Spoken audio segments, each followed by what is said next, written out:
Cardboard ബോക്സുകളോട് എന്നും എനിക്ക് true ലബാണ്. ഓൺലൈനിൽ നിന്ന് എന്ത് വാങ്ങിയാലും ഈ സംഭവത്തിലാണല്ലോ ഇട്ട് കിട്ടുന്നത്. കുറച്ച് വൃത്തിമനയുള്ള സംഭവങ്ങളൊക്കെ അപ്പോഴേ ഞാനെടുത്ത് മാറ്റി വെക്കും, എന്തെങ്കിലും ചെയ്യാന്ന് പറഞ്ഞിട്ട്.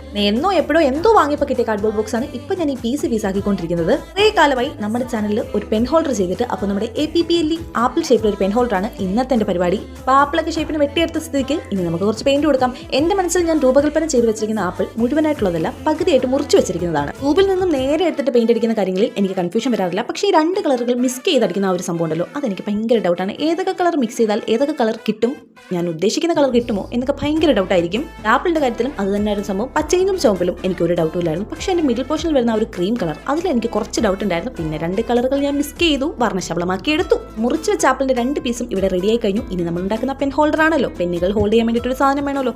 അതിന് വേണ്ടിയിട്ട് ഇതുപോലെ എന്തെങ്കിലും ഇട്ട് വരുന്ന നീളത്തിലുള്ള ഒരു ബോക്സ് കട്ട് ചെയ്ത് അങ്ങനെ വെച്ച് അങ്ങോട്ടിച്ചു കൊടുത്താൽ മതി. പണ്ട് തൊട്ടേ ബ്രൂട്ടീഷൻ നമ്മുടെ വീക്ക്നെസ് ആയതുകൊണ്ട് കണ്ണ് മൂക്കും പിരികോ ഒന്നും ഇല്ലെങ്കിലും ബ്ലഷ് അത് മസ്റ്റ് ആണ്. അതുകൊണ്ട് പിങ്ക് കളറിലുള്ള വാട്ടർ കളർ വെച്ചിട്ടാണ് ഞാൻ ആ ബ്ലഷ് ഇട്ട് കൊടുത്തത്. കുറച്ച് സ്കെച്ച് പെന്നും കൂടി ഇട്ട് കൊടുത്തിട്ട് നമ്മുടെ ആപ്പിളിന്റെ ശരിയായ കർത്തവ്യം ഞാൻ അങ്ങോട്ട് നിർവഹിച്ചു. സ്ക്രോൾ ചെയ്ത് അടുത്ത ഷോട്ട്സിലേക്ക് പോകുന്നതിന് മുമ്പ് ഒരു ലൈക്ക് ഒക്കെ തന്ന് ചാനലും കൂടെ സബ്സ്ക്രൈബ് ചെയ്തോ. Tata bye.